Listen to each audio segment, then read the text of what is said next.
Indépendance, cha-cha, tozumiye. Oti kwanza, cha-cha, tubakidi. Au table ronde, cha-cha, baganyeo. Oni panda, cha-cha, tozumiye. 61 ans, jour pour jour, depuis que le Congo a accédé en pleine amitié, accord avec la Belgique, à l'indépendance et la souveraineté internationale. Mesdames, Messieurs, bienvenue à ce magazine spécial 30 juin, date marquant l'indépendance de notre cher et beau pays, la RDC, la République démocratique du Congo. Aujourd'hui, nous allons ensemble, avec les amis, essayer de parler de notre pays, date marquant l'indépendance, des histoires qui se sont déroulées en cette journée. Je ne suis pas seule sur ce plateau. Je suis accompagnée de mon confrère Roger Misamou. Avec lui, nous allons présenter ces magazines à qui je dis salut Roger Misamou. Salut Marie-France Ebengo, salut à tous les téléspectateurs et auditeurs de ma bannière télévision, tout comme ma bannière FM, qui sont déjà branchés pour ces numéros spéciaux de 30 juin, que nous disons spécial 30 juin. Spécial 30 juin, nous recevons pour vous les analystes politiques de la ville de Matadi. Le premier invité, il s'appelle Simon Lusonso. Il est cadre de l'Alliance des bâtisseurs du Congo à Bako, en sigle, à qui je dis salut, monsieur Simon Lusonso. Salut, madame Marie-France, et bonne fête de l'indépendance. À toi également. Merci. La deuxième personne, c'est M. Samuel Lutété. Il est coordonnateur de la jeunesse de l'APK, Alliance politique des Kassavoubistes, à qui je dis salut, M. Samuel. Salut, Madame France. Et c'est une joyeuse fête à tous les Congolais vivant au Congo central, plus particulièrement à tous les Kassavoubistes qui me suivent à ce moment. Joyeuse fête à toi également, M. Samuel Lutété. Et la dernière personne, c'est M. Eliezer Mpoutou. Il est cadre de la dynamique Congo Uni. Salut, M. Eliezer. Salut, Madame Marie-France. Salut, Roger Missam. Et j'en profite pour souhaiter une joyeuse fête à toute la population de Matadi et de la province du Congo central qui est en train de nous suivre maintenant là. Merci. Je profite de l'occasion pour souhaiter une joyeuse fête de l'indépendance à tous nos fidèles téléspectatrices et téléspectateurs de ma bannière, aussi à nos différents auditeurs et différentes auditrices de MBFM. Je m'en vais poser la première question à M. Simon Lusonso. Il est cadre de la BACO. M. Simon Lusonso, parlez-nous de la date du 30 juin, la journée. Premièrement, commençons par les événements qui se sont déroulés, qui ont conduit à l'indépendance. Merci madame de la question et surtout de l'honneur que vous me faites de pouvoir participer à cet échange citoyen, de pouvoir parler de cette date, n'est-ce pas, du 30 juin qui marque l'accession de notre pays à la souveraineté nationale et internationale. C'est très important d'en parler aujourd'hui parce que ça fait partie de l'histoire. Mais le public nous suit doit comprendre, parler du 30 juin, il y a des événements, n'est-ce pas, avant cette date, n'est-ce pas, des événements qui ont concouru à ce que le 30 juin notre pays puisse accéder à l'indépendance. Et aujourd'hui, je voudrais dire que les récits que nous allons présenter aujourd'hui, c'est un récit quand bien même qui ne sera pas exhaustif, parce que l'histoire est tout à fait vaste, et tellement vaste, et que ces récits pourraient être complétés par qui que ce soit, étant congolais, c'est lui qui a une portion de l'histoire de notre pays. Mais déjà, vous savez, le 30 juin symbolise l'indépendance de notre pays. Et on ne peut pas parler d'emblée de l'indépendance s'il n'y a pas colonisation, s'il n'y a pas eu colonisation. Et donc vous allez comprendre d'une part, il y a ce qu'on appelle la colonisation, il y a ce qu'on appelle les colons belges, et de l'autre côté, nous avons le peuple congolais. Donc, ce qui s'explique en disant, nous avons d'un côté les colonisateurs, et de l'autre côté, nous avons les colonisés, c'est-à-dire les Congolais. Et c'est ces liens qui existaient entre ces deux peuples, n'est-ce pas, ces liens. Aujourd'hui, nous pouvons parler, il y a eu ce qu'on appelle la colonisation. Et c'est quoi la colonisation? Ce concept implique la domination, c'est-à-dire le Belge avait un certain pouvoir sur la population congolaise d'antan. La colonisation, le peuple était soumis, le peuple congolais était soumis, n'est-ce pas, à l'État belge, parce que vous allez vous rendre compte que nous voilà à l'époque, notre pays s'appelait l'État indépendant du Congo. Vous voyez, l'État indépendant du Congo, c'était la colonie belge. Et donc, l'État congolais était soumis à la colonie belge. Et j'étais en train de parler de la colonisation qui implique la domination. La domination, il y a d'un côté, il y a une puissance étrangère qui domine sur une autre. Et cette colonisation est sous forme politique, mais aussi économique. Vous comprenez? C'est ce qui a fait que devant cette colonisation, les peuples s'est dit, non, voilà, à un certain moment, après l'éveil de conscience, nous allons, n'est-ce pas, décrire les événements qui ont milité à ce que le peuple congolais puisse se soulever pour que notre pays puisse accéder à l'indépendance. Donc c'est la colonisation, la souffrance que le peuple congolais, n'est-ce pas, a été victime vis-à-vis, n'est-ce pas, du colon belge. C'est ce qui a fait qu'il y a eu des événements que je vais ici vous marquer. Déjà vers les années 50, il y a eu ce qu'on appelle le leadership africain, où tous les peuples africains, permettez de revenir un peu en avant, tous les peuples africains parlaient de ce qu'on appelle le leadership africain, où il fallait parler, n'est-ce pas, de l'indépendance, n'est-ce pas, de l'Afrique. Et il y a eu des leaders des mouvements africains qui, vers les années 1950, 55, ainsi de suite, il y a eu des colloques, il y a eu des conférences, ça et là. Et au niveau du Congo, chez nous, nous avons eu aussi des mouvements du genre Abaco en son temps, c'est-à-dire l'association de Bakongo, nous avions eu les MNC de Lumumba, et donc nous avions des leaders qui pouvaient ensemble combattre pour que notre pays puisse accéder à l'indépendance. Mais les événements, je vais vous citer par exemple pour la Bako, l'événement marquant, n'est-ce pas, ce processus de l'indépendance, la date du 4 janvier 1959, ouais. Nous parlons, n'est-ce pas, des martyrs de l'indépendance. Vous comprenez? La Bako a organisé un meeting qui devait se tenir à Kinshasa. Et pourquoi ce meeting devait être organisé? Il y avait une conférence qui avait été organisée à Accra, au Ghana. Et autour de cette conférence, plusieurs dirigeants, n'est-ce pas, des mouvements africains avaient pris part. Donc au retour, il fallait restituer à la base. La restitution, c'est ce qu'on appelle, n'est-ce pas, la redevabilité, n'est-ce pas, à la base. Qu'est-ce qui a été dit au niveau de Accra, au niveau du Ghana? Et c'est ainsi, déjà le Lumumba avait organisé un meeting pour faire, n'est-ce pas, la restitution. C'est ainsi que la Bako a emboîté aussi les pas. Et la Bako a organisé un meeting en date du 4 janvier 1959. Vous savez, ce meeting a été soldé par des émeutes. Vous le savez déjà. L'État belge, disons les colons belges, puisque les colons belges avaient interdit l'organisation de ces meetings. Mais la population était déjà invitée. Je me souviens, cette date-là, l'histoire nous parle. Joseph Kasavubu qui était arrivé sur le lieu pour disperser les militants, pour dire non, voilà, l'État n'a pas, n'est-ce pas, permis à ce que ce meeting se tienne, mais malheureusement la population était là.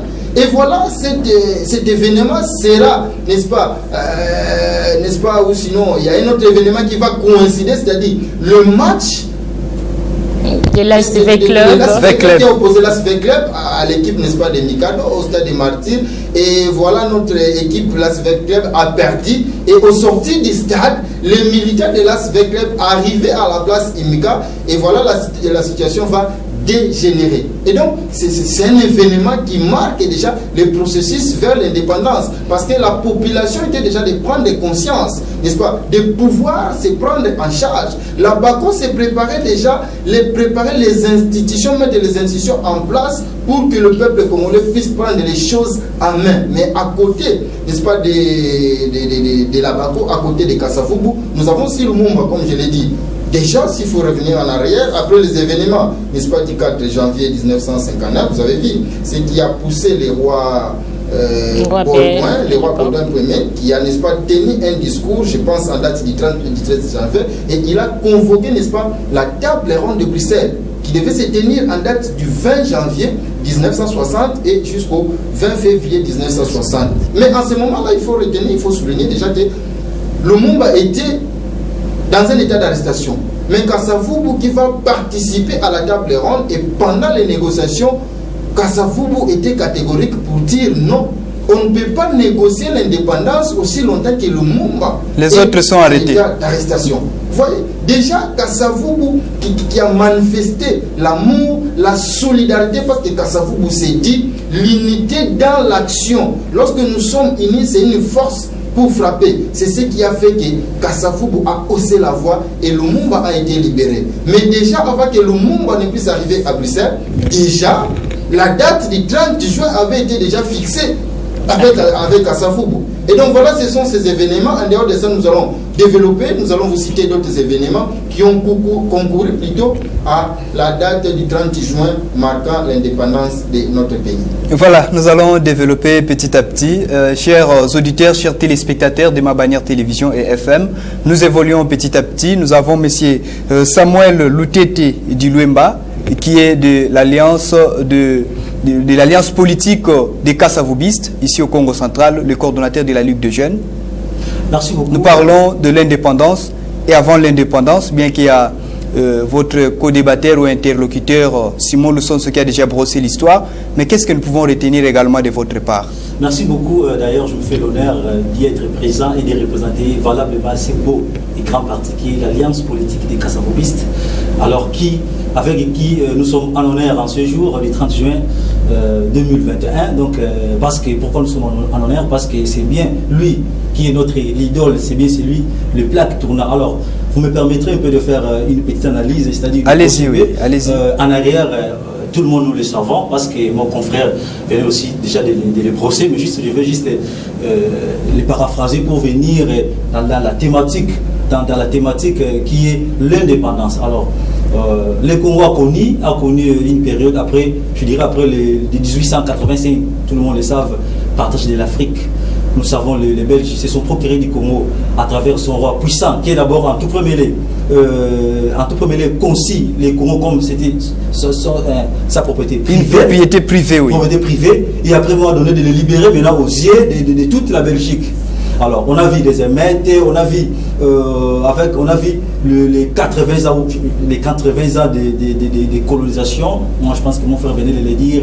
Une période de Tokti, une période où les pouvoirs, où les Belges étaient au sommet de l'art ou de l'espace congolaise. Et puis après tout ça, il y avait eu maintenant je pense qu'à partir d'abord de 1912, il y avait eu déjà qui avaient déjà commencé. Il y avait déjà des revendications. Effectivement, je m'en vais d'ailleurs, à partir de 1912-10, il y avait déjà un monsieur là, parmi d'entre eux, un monsieur là natif de Mwanda, qui aujourd'hui, on l'ignore, son nom est allé dans les oubliettes. C'est parce que c'est un Congo, moi je pense qu'il est un peu plus... Là, tu fais allusion à qui exactement? Effectivement, je vais y arriver. Son nom est allé dans les oubliettes, je ne sais pas parce que c'est... Toi, tu peux rafraîchir la mémoire des Congolais. Je vais y arriver, il s'appelle Paul Panda. À travers les années 1910-12, déjà, les messieurs défendaient déjà les causes de l'indépendance africaine, les droits des Africains, au cours d'une conférence où il était laissé les Noirs en Europe. Et c'était pharaonique d'avoir cette jeunesse. Mais aujourd'hui, Paul Panda, il est allé dans les oubliettes. Nous revenons vers les années 1921 à travers le prophète noir, le tout-puissant, Kimbangu, paix à son âme. Et c'est aussi l'occasion pour moi de saluer tous les Kimbanguistes disséminés à travers le monde. Nous reconnaissons vraiment de ces grands messieurs qui auraient bâti un grand travail, hormis, c'est comme disait le chef de l'État, Félix Tshisekedi, hormis parce qu'il était le prophète, mais du moins, j'ai senti son patriotisme en tant que Congolais, en tant qu'Africain, qui a quand même participé pour cette libération. Alors, à partir de 1921, il y avait déjà le mouvement, je m'excuse, le prophète Simon Kimbangu, qui aussi, lui, est venu aussi emboîter les pas, qui est aussi venu emboîter les pas à travers cette élite. Et puis pour aller plus vite, parce que nous sommes sous privé d'État, on doit quand même évoluer, jusqu'à preuve du contact que non, jusqu'à preuve au moment où la génération de Mutakasa, rappelons parce qu'aujourd'hui les gens disent où il y a la polémique entre qui est le père de l'indépendance, eh bien c'est quand même une occasion, je l'ai dit au matin de mon intervention, rappelons que d'abord lorsqu'on a connu la génération de Mutakasa, d'abord, lui, il avait eu toujours cette opportunité. Il avait toujours, pour moi, c'était un altruiste. C'est-à-dire quoi? Prenons, il vient de petits séminaires où il a été radié. Pourquoi? Parce que beaucoup de personnes ne le savent pas peut-être, mais c'est parce que monsieur aurait revendiqué un droit. Comment? Donc il avait un sang révolutionnaire, c'est comme ça qu'il a été radié au petit séminaire. Effectivement, il a fait revendiquer un droit ou dans l'école. Vous imaginez, nous, tantôt on l'a fait lorsqu'on était des élèves. C'est-à-dire quoi? Vous êtes dans une école, vous cultivez. Et puis les produits, ce sont bien vous-même qui vont en procurer. Mais ce qui n'était pas le cas. Alors lui qui est allé prendre quelque chose dans les champs et puis les manger. Lorsque quelqu'un d'autre est allé le prendre, depuis la loi a été mise sur cette personne. Et lorsque Kassavoub dit, mais il est quand même dans ses droits, c'est à ce moment-là que Kassavoub a été répudié. Beaucoup de personnes ne le savent pas. Pour dire que non, au matin de son histoire, c'est vaillant monsieur, il avait déjà cet esprit, cette conscience en lui, c'était naturel. Et puis il est répudié jusqu'à quand il est venu à Kinshasa, il a fait des prouesses, qu'il soit premier bourgmestre noir, ce n'était pas au hasard. Et puis après plus tard, qu'il soit invité dans la Bako, avec qui il a trouvé, c'était quand même une crème avec des Alans, les Boutakingoto,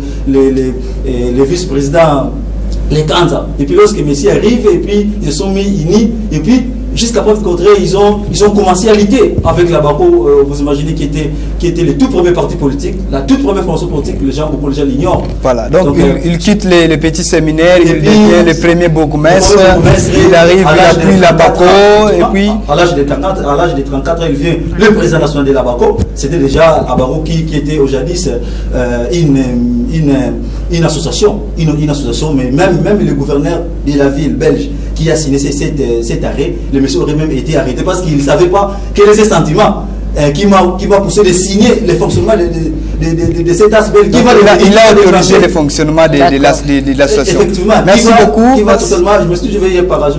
Oui. Rapidement, cher Samuel. Qui a déclenché, je dirais même à 80% en lui seul l'indépendance de notre pays. C'est un peu comme ça. Alors, lorsque nous y arrivons,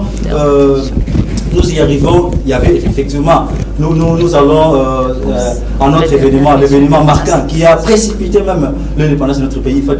C'est celle du 4 janvier 1959. On l'a vu, le meeting de la Bako à la tête de Mboutakassa. Alors, c'est vrai qu'aujourd'hui, on a quand même explicité les choses. D'autres disent que non, c'est peut-être la filière, parce que le club a été battu, et puis lorsque les militants, après avoir été battus, ils se sont révoltés. Non. En fait, c'était déjà une prise de conscience. Parce que vous vous souvenez, c'est aussi une autre parenthèse. Moi, je pense à des jours à venir où on aura des temps, mais du moins, je vais quand même paraphraser. Alors, rapidement. Alors, cette population Congo, parce que ni le pays l'ignorait, la province du Congo central, la province du Congo central, c'était la province qui a perdu beaucoup de personnes. Pour dire que les Bakongo, c'est pas une question de tribalisme, mais les Bakongo ont commencé à combattre depuis les ans. Et puis, ont commencé à perdre des vies depuis Belirette. C'est parce que les Bakongo ont vu l'un de leurs rois, là je suis dans les royaumes Congo, être brûlés. Les rois Congo vivement avec la dispersion des équipements.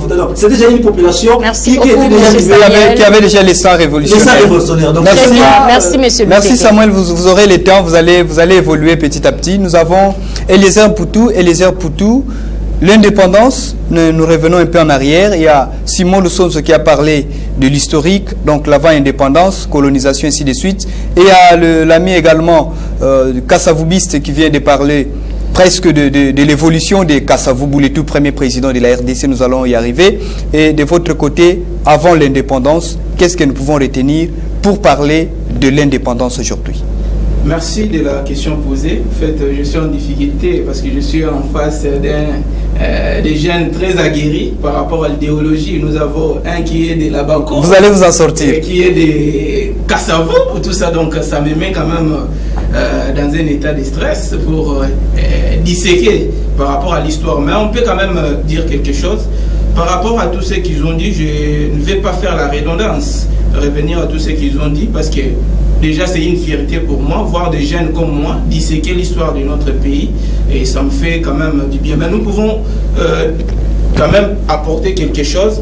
Par rapport à tout ce qui a été dit, moi, je pouvais quand même ajouter la lutte pour qu'aujourd'hui la RDC puisse accéder à l'indépendance a duré plus ou moins 40 ans. Donc, c'est de 1920 à 1960. Nous avons déjà, comme il l'a dit, en 1921, il y avait déjà Simon Kimbangu, oui. Il y avait des cardinals Maloula qui, par-ci par-là, il y avait quand même déjà des mouvements de jeunes qui s'est réveillés pour réclamer l'indépendance.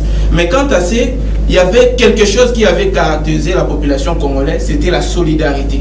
À l'époque, il n'y avait pas question des Bakongo seulement, il n'y avait pas question des Katangais, il n'y avait pas question des Équatoriens.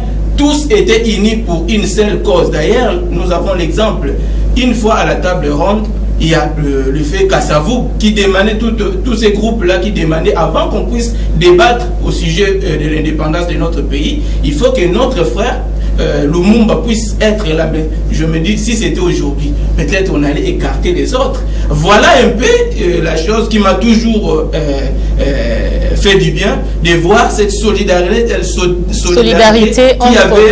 qui était imprimée dans les chefs des politiques congolais à l'époque. Nous avons assisté à tout ce qu'ils ont dit et puis aujourd'hui, nous avons quand même l'indépendance. Pour répondre à votre deuxième question, oui, nous avons eu l'indépendance. Nous avons eu l'indépendance, oui. Mais quelle a été notre gestion?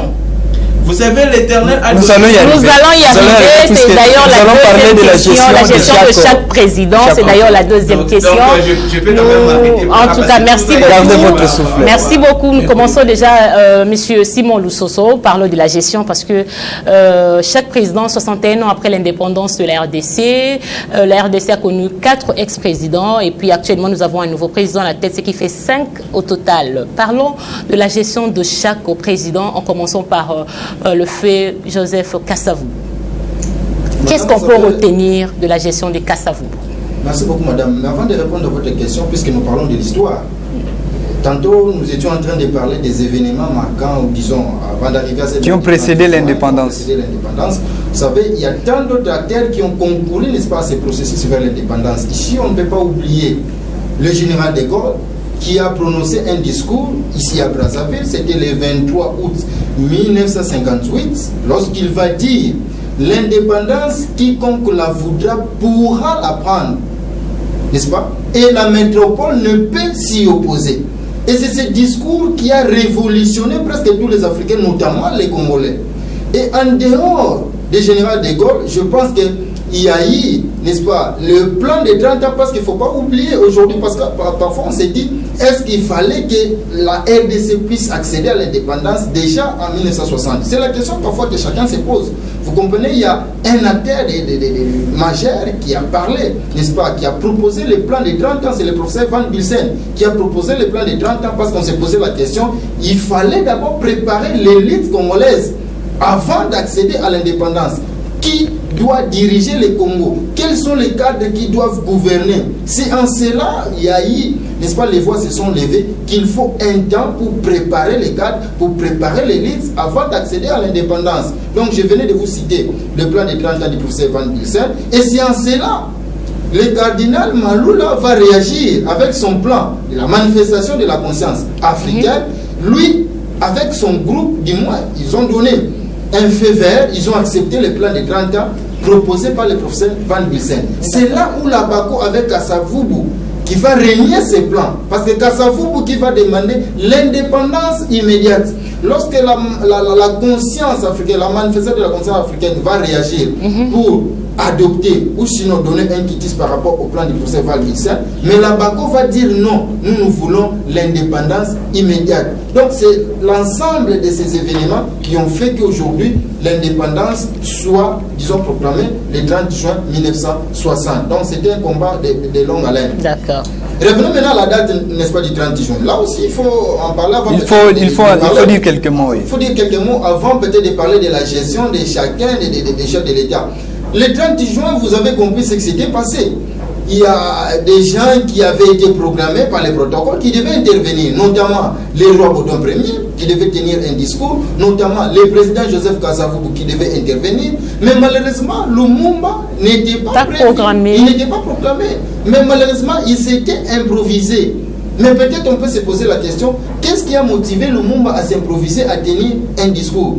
Déjà, le roi Baudouin, lorsqu'il va tenir son discours, il va rendre hommage au roi Léopold II.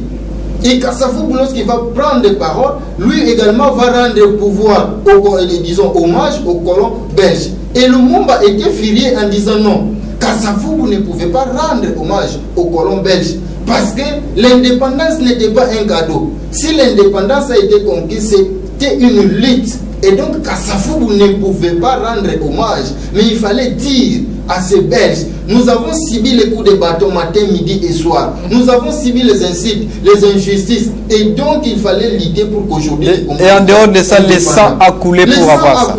C'est ce qui a poussé le Mumba à pouvoir se défouler devant ces grands publics. Bien qu'il n'était pas prévu, il avait son discours qui avait été, n'est-ce pas, écrit par un médecin. Je pense qu'il était un Camerounais. Là, on doit les signaler parce que ça fait partie de l'histoire. Revenons à votre question. Si la gestion de chaque président. Un bilan par rapport à la gestion de chaque président. Vous savez, déjà, à l'aube, n'est-ce pas, du 30 juin 1960, il fallait maintenant mettre en place les institutions de l'État. Les Belges sont partis. Les Congolais doivent prendre la gestion de l'État. Et le tout premier président, c'est Joseph Kasavubu. Le tout premier ministre, c'est Patrice Emery Lumumba. Aujourd'hui, la question qu'on se pose, parce qu'aujourd'hui, les avis sont partagés comme pour dire qu'est-ce que Joseph Kabila a fait, mais j'aimerais mieux aussi peut-être poser la question en ce sens, qu'est-ce que Joseph Kabila n'a pas fait pour les Congo. Vous savez, aujourd'hui, Joseph Kasavubu incarne la bonne gouvernance. Joseph Kasavubu, c'est le seul président, je pèse mes mots, c'est le seul président qui savait faire la différence entre les biens de l'État et ses biens personnels. C'est le président, pendant qu'il était en vacances, il ne pouvait pas utiliser les deniers publics, encore moins les charrois automobiles de l'État pour ses courses privées. Et ça, c'est quelque chose de capital. Donc, en Joseph Kasavubu, c'est qu'on peut retenir. Au-delà de la bonne gouvernance, qui est tout à fait capitale, parce qu'aujourd'hui, si le pays est en train de sombrer, parce que nous manquons des dirigeants qui puissent, n'est-ce pas, mettre au centre, n'est-ce pas, de l'action ce qu'on appelle la bonne gouvernance.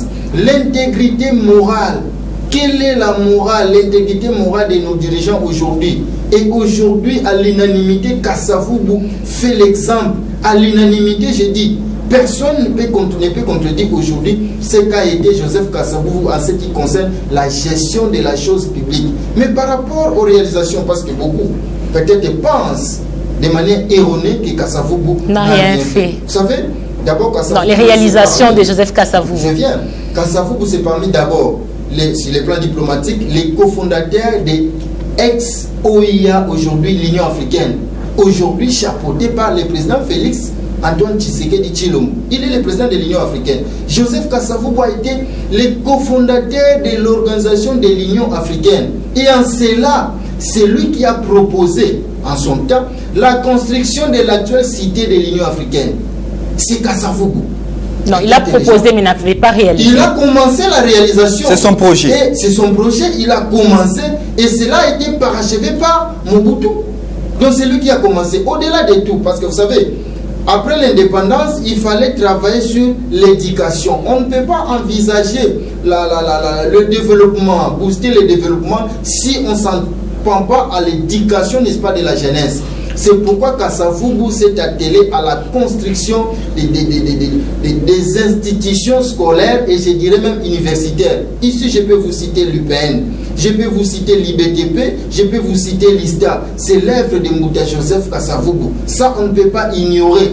C'est ce qui constitue dans les chefs de Joseph Kasavubu. Il fallait investir dans l'homme. Vous avez suivi le président honoré Joseph Kabila qui a dit « J'étais au pouvoir, mais j'ai failli. Je n'ai pas pu changer la mentalité, n'est-ce pas, congolaise, de l'homme congolais. » Et c'est le cheval de bataille du président actuel, Félix Antoine Tshisekedi Tshilombo, qui veut à tout prix changer la mentalité. Vous comprenez? C'est ce qui pose problème. C'est pourquoi Kasavubu s'était dit non, il faut éduquer la population. Comment faut-il éduquer? Il faut enseigner. Il faut qu'il y ait des établissements scolaires, il faut qu'il y ait des établissements, des instituts supérieurs, bref, le SI, c'est-à-dire l'enseignement supérieur et universitaire. Il a emboîté les pas, il a construit, c'est vrai, il n'a pas tout fait. Mais aussi, en son temps, après le coup d'État, nous avons suivi ce qu'il a laissé à la Banque centrale pour les comptes du Trésor. Une somme de... si je ne m'abuse, ma mémoire ne me trahit pas, une affaire de 14 milliards de francs congolais, et à l'époque, les dollars, 1 dollar valait, disons, 2 francs valaient 2 dollars américains. 14 milliards de francs congolais qu'on a vu que Kasavubu a laissé à la banque.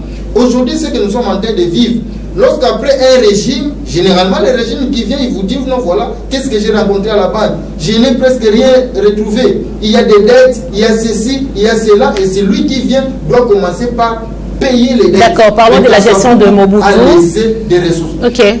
Par rapport à Mobutu, ce que moi je retiens de Mobutu, l'autorité de l'État. C'est ce que moi je retiens de Mobutu. Pendant les règnes de Mobutu, en tout cas je ne pense pas, aujourd'hui nous sommes en train de vivre les massacres au niveau de l'Est. Mais à l'époque de Mobutu, notre armée, personne ne pouvait s'hasarder venir, n'est-ce pas, occuper une portion de notre territoire. Avec Mobutu, ce n'était pas facile. Donc voilà ce qu'on peut retenir de Mobutu. Et ça, ce sont des valeurs qu'aujourd'hui, chacun, surtout les gouvernements en place, doit consolider pour mettre en place. Et surtout qu'on a décrété l'état d'urgence, disons l'état de siège. L'armée qui est au front, nous avons quel type d'armée? Nous sommes en train d'encourager l'armée. Nous sommes en train d'encourager les vaillants soldats qui sont au front. À l'époque d'Isaïe, je pense qu'au niveau de l'Afrique, l'armée zaïroise à l'époque, personne ne pouvait s'hasarder. Je me souviens à chaque fois que Mobutu pouvait, n'est-ce pas, se tenir devant la tribu, n'est-ce pas, des Nations Unies. Il pouvait dire c'est lui qui va toucher aux alliés même d'Isaïe. Il est prêt à déployer, n'est-ce pas, ses militaires pour combattre, n'est-ce pas, les ennemis. Mais aujourd'hui, est-ce que nous sommes à ce niveau-là pour dire que celui qui paie, moi je paie? Voilà les réalisations rapidement de Mobutu avant de passer. Mobutu, c'est ce que je viens de dire. Il a construit aujourd'hui en termes de réalisation les infrastructures. On peut vous citer le pont Maréchal qui est chez nous ici à Matadi, c'est Mobutu. Le stade des martyrs, c'est Mobutu. C'est vrai qu'il y a aussi des failles. Mais au-delà des failles, on ne peut pas aussi voiler des yeux de manière, je ne sais, automatique pour ne pas voir ce que Mobutu a réalisé. C'est vrai, on peut, n'est-ce pas, fustiger. La corruption a tellement gangréné notre société, mais au-delà de tout ça, il y a aussi des réalisations où aujourd'hui, on peut dire l'économie était forte à l'époque de Mobutu. Les pouvoirs d'achat, aujourd'hui, nous sommes en train de dire, nous crions sur les social, les social, les social. Mais hélas, à l'époque de Mobutu. Merci beaucoup, M. Simon Soso. Nous passons la parole à M. Eliezer Poutou. Et puis, on va terminer avec M. Samuel. La gestion, que retenir de Kasavubu avant de passer à Mobutu, avant de parler de ses points forts et ses points faibles. Je vous interpelle quand même par rapport à la répartition des temps. Vous en avez. N'ayez pas peur. de sortir comme ça sans... Non, vous êtes là. En fait, par rapport aux réalisations, comme l'a dit M. Simon Soso, par rapport au président Kasavubu, d'abord nous devons noter que le fait de passer d'une administration belge à une administration 100% congolaise avec des élites non préparées, si je peux l'appeler ainsi, ça posait déjà beaucoup de problèmes parce qu'il fallait chercher des gens pour les donner des responsabilités et pour les assumer correctement. C'était tout à fait difficile. Et moi, je m'étais toujours dit que nous avions eu aussi à l'époque un problème d'information. Parce que même nous aujourd'hui, nous sommes des Né-Congo. Nous défendons les valeurs du fait Kasavubu. Mais est-ce que nous avons la bonne information par rapport à la gestion des Kasavubu? Parce qu'aujourd'hui, dans les chefs de la population congolaise, vous allez remarquer, les gens disent toujours Kasavubu à Salanine. Mais or, vous avez entendu, mon confrère ici a bien souligné quelques faits ou quelques actions concrétisées par le fait Kasavubu. Donc, je demanderai aussi directement à nos aînés Congo d'essayer un peu de soutenir les gens qui peuvent reproduire une bonne histoire pour sensibiliser la génération, pour sensibiliser les jeunes, afin de bien défendre notre héros national. Parlons de Mobutu.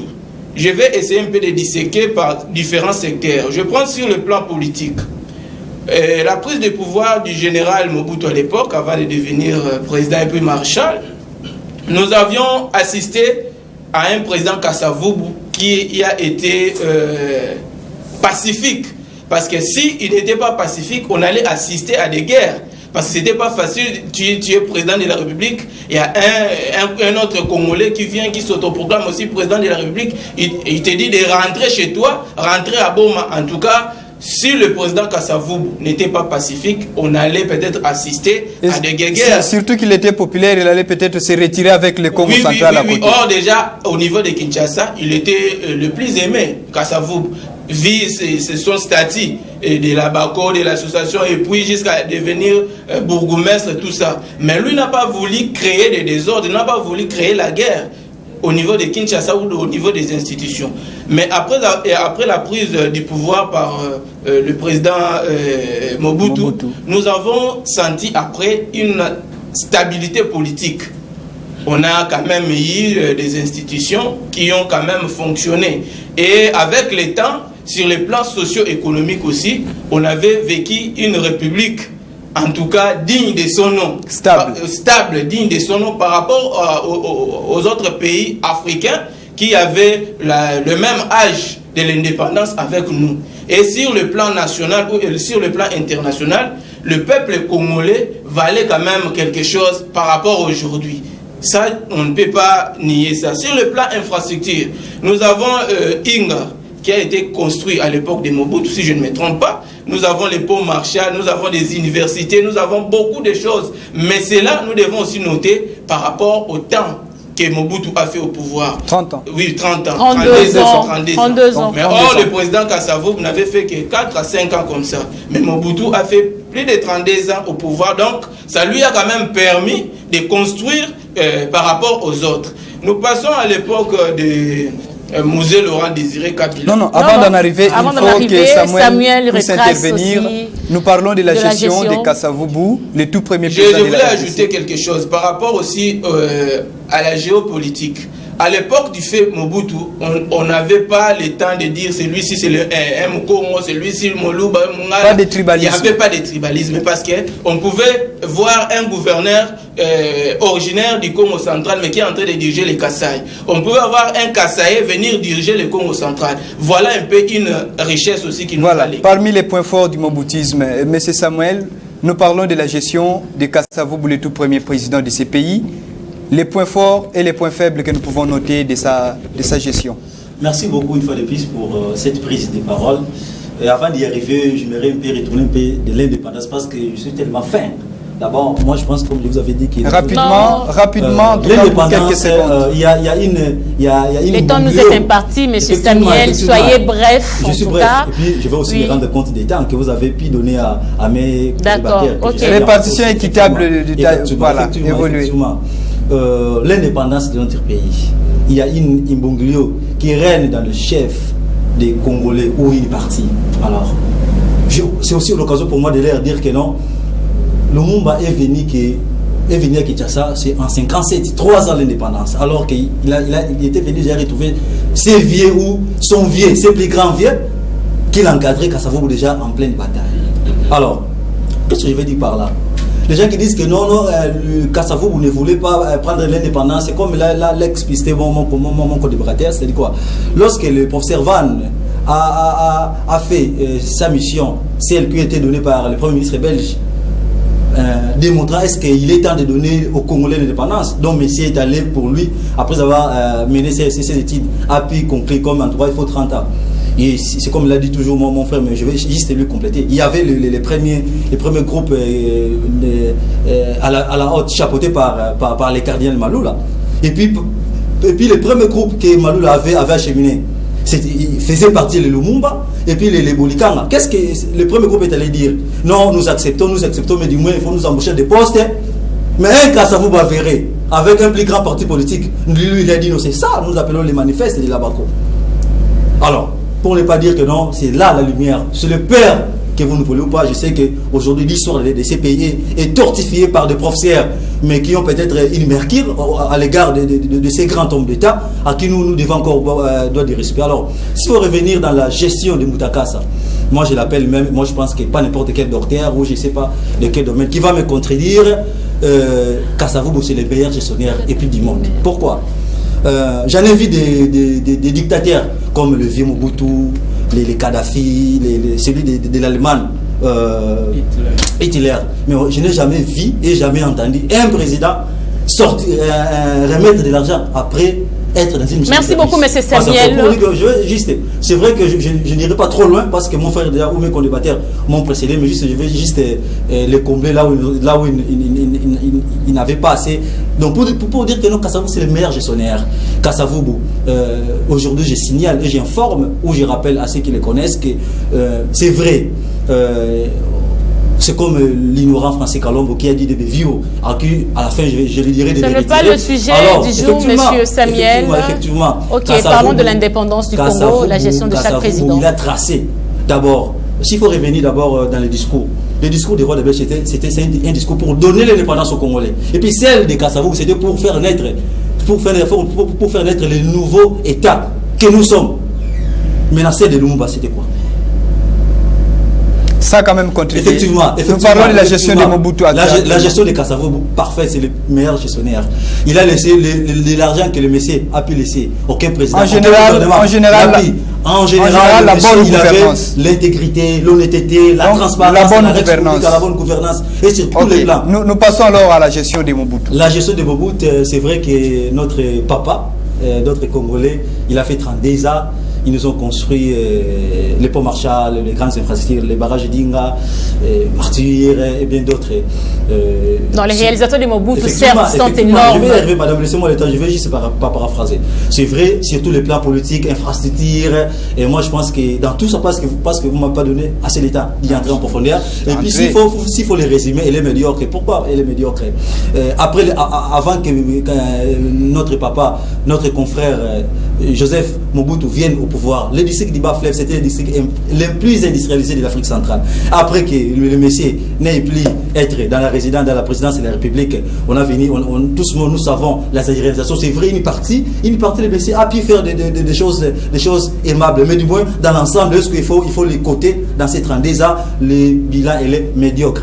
Je crois que M. Samuel est mieux placé aussi pour parler de la gestion de fait Laurent Musée Kabila et du fils Joseph Kabila. Effectivement, merci beaucoup. La gestion de Laurent. Effectivement, Laurent Désiré Kabila, son excellence, M. Secte, avait quand même cette bonne volonté. Parce qu'il n'a pas pu dire, nous le savons, il avait cette bonne volonté, mais sauf que lui, il était aussi capitaliste, tout vers lui, il ne voulait pas décentraliser. Moi, je ne sais pas si peut-être le contexte pour lui, mais du moins, bon. Kabila, Joseph. Le message est déjà passé. Bon. Quand même passable. Et alors, lui, je ne sais pas rigueur parce que le monsieur n'a pas pu faire beaucoup, n'a pas pu explorer sa philosophie, quand même au niveau du premier président, parce que maintenant, s'il faut faire un petit pas en arrière, même Kassavou également n'a pas eu le temps. Effectivement, parce que pourquoi? Le message est passé. Les ponts Marshall, les barrages d'Inga, les ports en eau, il faut qu'ils continuent. Le fibre optique, un projet mangère avec la numérisation, sont 5 projets mangères qui devaient été déjà dans les tables de Moutakassa. Mais sauf que les messieurs, donc si une fois de plus, le monsieur avait eu le temps qu'avait eu Mobutu ou bien d'autres, les Congo n'allaient pas être. Il allait faire mieux. Et nous parlons de la gestion de Joseph Kabila. Merci beaucoup. Joseph Kabila Kabangé. La gestion de Joseph Kabila, de 18 ans au pouvoir, c'était un 18 ans aussi médiocre. Quand même qu'il y a quand même quelques points blancs, parce que nous, dans l'APK, c'est l'intellectualisme moral.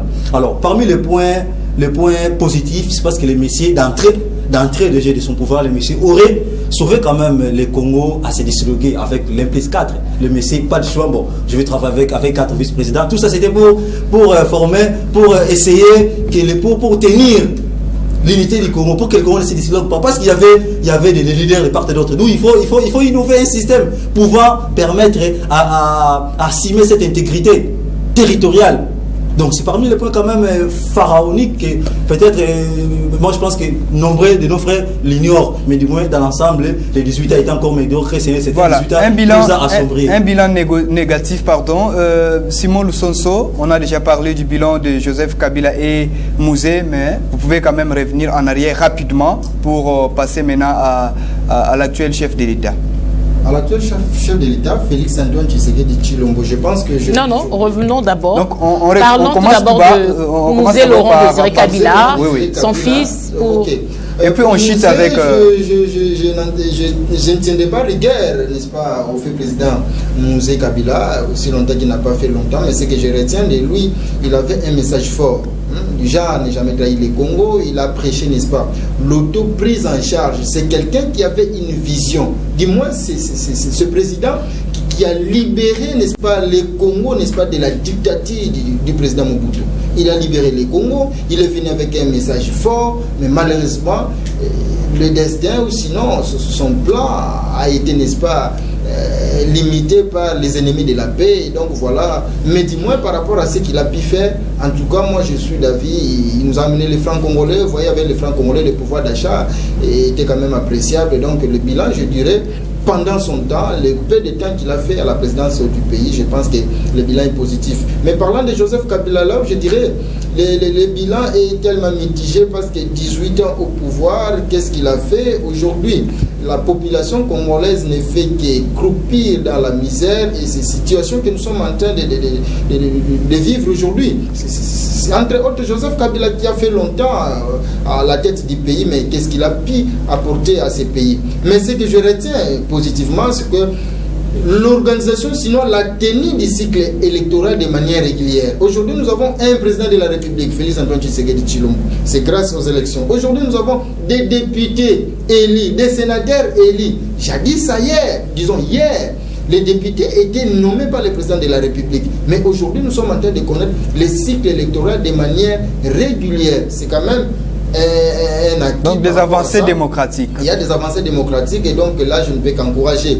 Et par rapport à l'actuel président, bon, il est encore au pouvoir, mais vu déjà les temps qu'il a passé... On peut évaluer à tout moment. On peut évaluer à tout moment. Mais déjà, avec la gratuité de l'enseignement, moi, je ne peux qu'encourager la gratuité de l'enseignement. Parce que Joseph Kabila qui était là pendant 18 ans, alors que la gratuité est consacrée par la Constitution, mais Joseph Kabila n'a pas pu, n'est-ce pas, concrétiser la gratuité telle qu'elle est consacrée par la Constitution. Mais déjà avec Félix, je vois, oui, ça va, c'est un point marquant. Merci beaucoup. Eliezer Poutou, la gestion de Mosé Kabila, la gestion des Kabila, donc Joseph Kabila, et nous chutons avec la gestion de Félix Antoine Tshisekedi, l'actuel président. Merci de la question posée, M. Roger. En fait, par rapport à la gestion de Mosé Laurent Désiré Kabila, vu le temps qu'il avait fait, on n'a pas trop à lui reprocher. Sauf qu'il nous a légué un slogan qui aujourd'hui, quand on parle du Congo, quand on parle de notre nation, ça nous donne quand même cet amour-là de notre pays, n'est jamais trahir le pays.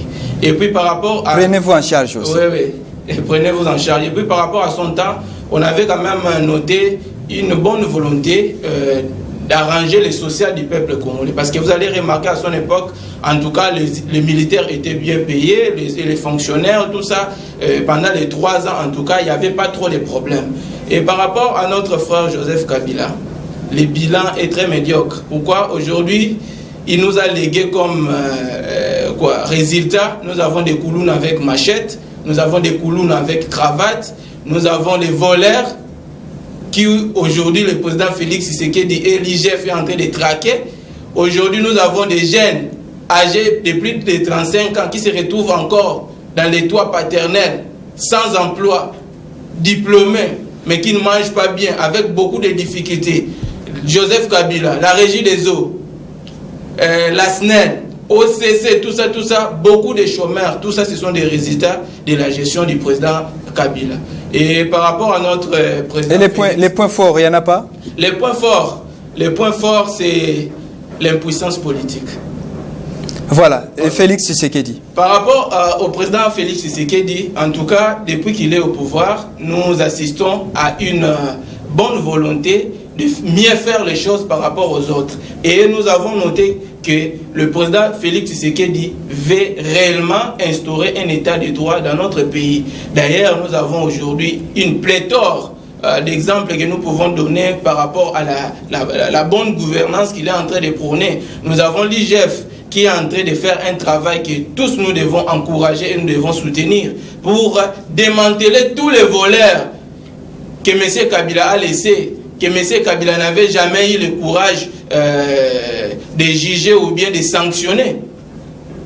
Aujourd'hui, le président Félix Tshisekedi, avec le peu de temps qu'il a déjà fait au pouvoir, nous avons demandé à ce que le président Tshisekedi puisse aller à l'Est. Aujourd'hui, le président Tshisekedi venait de totaliser plus ou moins 2 semaines à l'Est et il a instauré l'état de siège où nous avons des résultats en tout cas satisfaisants jusque-là. Donc, nous donnons la chance au président Félix Tshisekedi. S'il peut faire 2 mandats, nous osons croire qu'il va quand même... On ne donne pas encore la chance, nous sommes jusque-là dans les analyses. Par rapport à donc, vous notez de votre côté la volonté politique. La volonté politique. Samuel Loutete, nous allons faire maintenant un bilan général depuis que la RDC a accédé à l'indépendance en 1960. Aujourd'hui, nous sommes en 2021, 61 ans. Où en sommes-nous? Mais sauf que vous ne m'avez pas donné le temps d'analyser d'abord le bilan du président actuel. Oh là là, vous avez la parole. Merci beaucoup. Rapidement alors. Donc le président actuel, son Excellence Félix Tshisekedi Tshilombo, lui-même il a reconnu dans ces 2 premières années, l'Excellence a échoué. Et les raisons, tous les Congolais le savent très bien parce qu'il y a eu un gouvernement de coalition FCC-KH qui ne permettait pas. Et puis, depuis que le gouvernement des Warriors, des guerriers, autrement dit, sont là, effectivement, nous attendons. Et puis, il a toutes nos chances. Merci beaucoup. Tout ce qui est du bilan de l'actuel président. Alors, pour le bilan général de 1960 en 2021. Depuis que les Belges nous ont laissés. Depuis que les Belges nous ont laissés, il y a la médiocrité. Il y a une grande médiocrité. Je ne sais pas, les mots français finiront. Il y a une explosion de médiocrité qui ne cesse sur tous les plans politiques. Donc moi je pense que le Congo se recule davantage. Donc on n'avance pas. On n'avance pas. Et moi je pense que je ne sais pas s'il faut aller plus loin. C'est la raison pour laquelle même j'ai sali les collèges de l'APK, les collèges fondateurs de l'APK qui ont vite compris que non, après plus de 50 ans, après l'indépendance, le Congo n'était plus que plus rien. Ils ont pu créer ces partis politiques.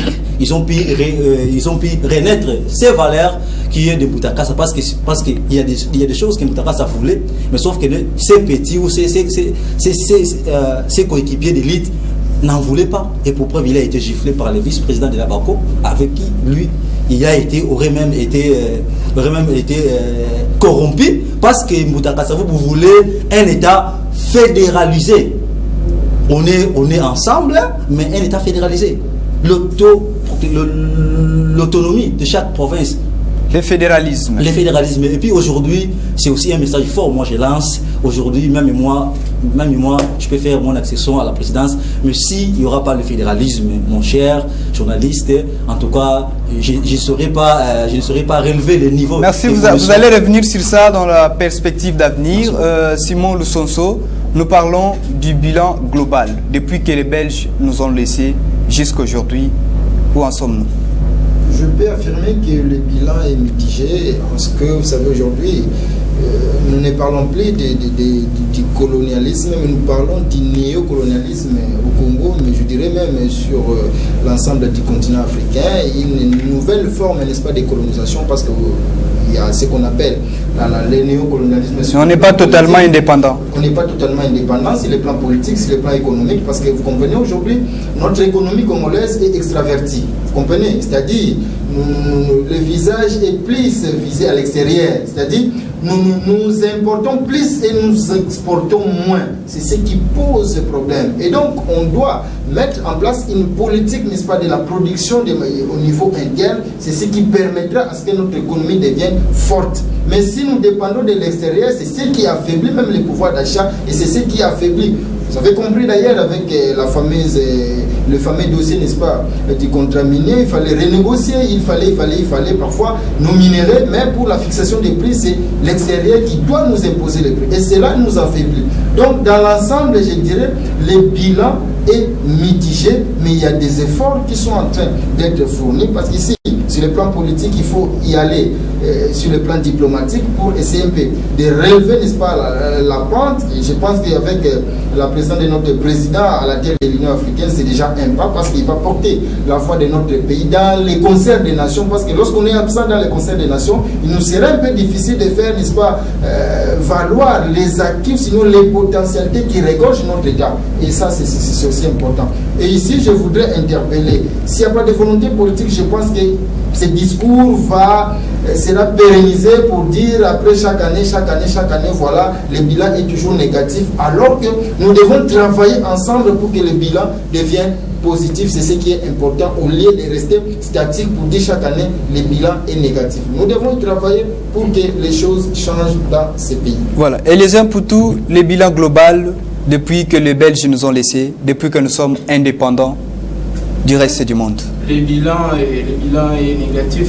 Le bilan est négatif. Pourquoi? Parce que vous allez remarquer d'abord, par rapport au respect de la loi fondamentale de notre pays, la Constitution. Nous sommes passés de la constitutionnalisation à la déconstitutionnalisation et puis finir à la réconstitutionnalisation, ce qui n'est pas bon. Donc d'ailleurs, nous ne pouvons pas peut-être fermer la bouche pour encourager les acteurs politiques de l'ère qui essayent un peu, tant soit peu, de fournir beaucoup d'efforts pour respecter la loi fondamentale qui est la Constitution. Parce que nous, chaque fois nous assistons à des politiques qui sabotent la loi fondamentale, c'est pourquoi nous reculons. Et aujourd'hui, je signale que parmi les pays africains qui ont peut-être eu l'indépendance, il n'y a aucun pays jusqu'à ce jour qui a été développé. On n'a pas un pays qui a été développé.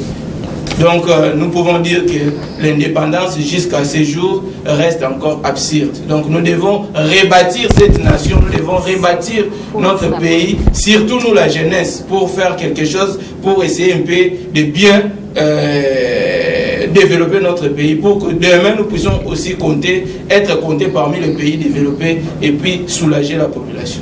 Voilà. Merci. Il y a Samuel qui a déjà parlé de ça, du bilan global. J'espère que vous avez déjà évolué avec ça. Mais nous sommes dans la perspective d'avenir. Est-ce que la RDC est sur les bonnes traces? Et si non, qu'est-ce qu'il faut faire? Merci beaucoup.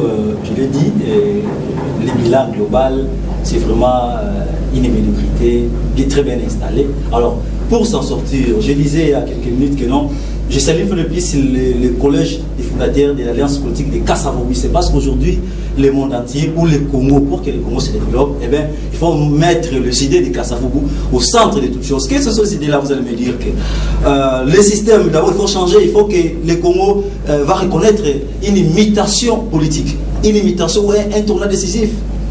Que veut dire un tournant? C'est-à-dire quoi? De l'idéologie, de l'unitarisme voulu par le Lumumbiste et d'autres bien leaders congolais.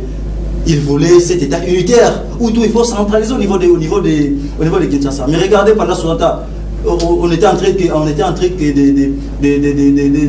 faire vêtir, de faire vivre carottement la vie des gens nationaux au niveau de Kinshasa. Alors, il est maintenant temps, avec l'APK, il faut maintenant prendre tout ce qui est des idées qui peuvent faire marcher ces pays, prendre le fédéralisme, les mettre dans la table. Sans le fédéralisme, le Congo, vous imaginez, si vous prenez un exemple, c'est vrai que mon co-débatteur a dit que non, il y a d'autres pays qui ont aussi eu l'indépendance, mais ils n'ont pas pu se développer même. Pour moi, c'est là où moi je ne le rejoins pas. Vous prenez l'exemple des Ghana. Aujourd'hui, Ghana, quand même, avec les faits présidents, les tout premiers Kwame Nkrumah. Non, mais les Ghana, quand même, il a des avancées. C'est vrai que tous nous qui sommes africains, nous avons un sérieux problème. C'est-à-dire quoi? Le néocolonialisme, c'est-à-dire quoi? Il y a toujours cette domination. Mais c'est aussi un autre problème. Alors pour que cette domination cesse, eh bien, il faudra que nous puissions faire recours à la politique ou aux idéaux du fait président Kadhafi, celle de faire un État-Unis d'Afrique. Là, on pouvait certes enlever cette domination des Occidentaux qui continuent à émailler l'Afrique. Mais au niveau de la République démocratique du Congo, pour que nous puissions évoluer, développer, avancer, il faudra que mettre le fédéralisme. Le fédéralisme, c'est... Déjà, avant de passer à autre chose, Monsieur Samuel, vous faites partie de cette alliance politique des Kassavoubistes. Vous proposez au Premier ministre, au ministre de l'ESU et l'EPST de réformer certains cours, entre autres du civisme, histoire, géographie, pour le changement radical des mentalités des Congolais. Effectivement, une très belle question, Madame la journaliste. Le Congo, aujourd'hui, doit subir des modifications sur tous les plans. La Constitution elle-même doit subir une modification sévère et puis directement des changements. Donc on doit retourner, si je ne sais pas, à Sun City ou je ne sais pas, une autre ville qui va nous accueillir. Parce que non, il faut régler les affaires du Congo au Congo. Au Congo, sur tous les plans, madame, sur tous les plans. Aujourd'hui, vous savez, à l'école, on nous a pas dit qu'on nous a pas démontré ces grands figures, les Kassavobu, les Lumumba, les Bolikama. Non, les Kimbangu. À l'endroit où on nous fait voir les prophètes. Simon Kimbangu, lui qui a souffert pour ce pays, pour ce continent, mais on nous donne, je sais pas, on nous fait étudier l'homme de l'islam, quand même que voilà, religion, on n'entre pas trop en profondeur. C'est l'histoire. Voilà. à l'endroit que nous puissions étudier de Mahomet. Mahomet n'a rien à voir avec les peuples congolais. Franchement là, moi je pense qu'on ne va pas entrer dans des débats religieux, mais du moins c'est ça, c'est la vérité. Quand même que cela blesse, mais c'est la vérité. Le Congo doit avancer. L'islam, regardez l'Arabie Saoudite, elle est bien là. Mais le Congo qui continue toujours à demander l'aide, c'est comme l'a dit le président français. Congo après 60 ans toujours l'aide de la Belgique. Non, quel jour le Congo va aider? Très bien, merci. Merci beaucoup. Là, nous voyons Eliezer Poutou, perspective d'avenir, puisque le bilan est sombre depuis que nous avons accédé à l'indépendance, comme vous venez de le dire. Qu'est-ce qu'il faut faire pour que le Congo puisse aller de l'avant? Ok, nous pour le compte de la DCI, qui est Dynamique Congo-Uni, nous avons dit pour essayer un peu de redorer l'image de notre pays, il faut partir d'abord à retrouver les valeurs, les bonnes valeurs que nous avons perdues. Parce que si aujourd'hui, prenons l'exemple du fait Kassavoubou, toutes les valeurs qu'il a incarnées, si aujourd'hui nous prenons ces valeurs, nous les mettons en pratique, mais nous pouvons booster le développement de notre pays. Ça c'est de 1. De 2, nous voulons un rajeunissement de la classe politique. Pourquoi nous voulons un rajeunissement de la classe politique? Vous allez remarquer dans les chefs de politique congolais que nous avons, toutes les personnalités politiques de ces pays sont ici de la 2e République, 3e République, avec des cotations médiocres. Mais or aujourd'hui, si avec les jeunes ou les personnes qui ont des bonnes valeurs, ces personnes-là peuvent prendre de la place dans la scène politique, nous pouvons booster les choses. Et de 3, nous voulons l'accompagnement du peuple congolais. Vous savez, quand le peuple ne s'imprègne pas de sa situation, quand le peuple n'est pas conscient de la situation de son pays, on ne peut rien faire. Et on a toujours dit, dans un processus de développement, il faut qu'il y ait l'adhésion de la communauté ou de la population pour qu'il y ait une réussite dans ce qu'on veut faire. Donc voilà un peu l'idée de la DCI. Nous voulons ces 3 choses-là pour que demain, nous puissions espérer un pays émergent, un Congo fort et un Congo uni. Voilà ce que nous pouvons dire. Monsieur Simon Lussonsor, votre mot par rapport à la perspective d'avenir? Merci, je pense que nous venons de tracer les bilans de manière générale. Et les perspectives d'avenir, les Congolais doivent prendre conscience. Et je pense que le message, il faut lancer un message à l'endroit du gouvernement. Il faut, nous déjà dans la BACO, nous prenons, sinon nous présentons comme les systèmes de gestion, le fédéralisme, parce que le Congo c'est un État continent. Le développement doit partir de la base au sommet. Si vous renversez la tendance, la balance, la pyramide, je pense que les choses ne vont pas évoluer. Mais qu'à cela ne tienne, il faut investir dans l'homme congolais. Il faut instaurer un système éducatif qui convient, tenir compte des besoins, n'est-ce pas, de la société et, n'est-ce pas, couplé à la réalité ou sinon à l'enseignement qu'il faut octroyer, n'est-ce pas, à la jeunesse. Voilà les problèmes auxquels le gouvernement doit s'atteler pour essayer de résoudre les problèmes, diagnostiquer les problèmes, quelle est la formation qui convient pour sortir ces pays du gouffre, pour sortir ces pays, n'est-ce pas, de son sous-développement. Voilà ce que nous pouvons proposer. Je pense que nous sommes optimistes et avec la vision du chef de l'État, je pense que les choses peuvent aller de l'avant. Question aussi d'être unis, question de bannir les antivaleurs. Aujourd'hui, nous sommes en train de décrier les détournements, ça et là, c'est pourquoi le chef a pris de l'ampleur. Je pense que si on met de côté les antivaleurs, le pays ira de l'avant. Je crois que c'est déjà la fin de ce magazine. Mon co-présentateur de ce jour, M. Roger Missamou, avez-vous un mot à placer avant de boucler complètement ce magazine? Il y en a presque plus puisqu'on a déjà tout balayé.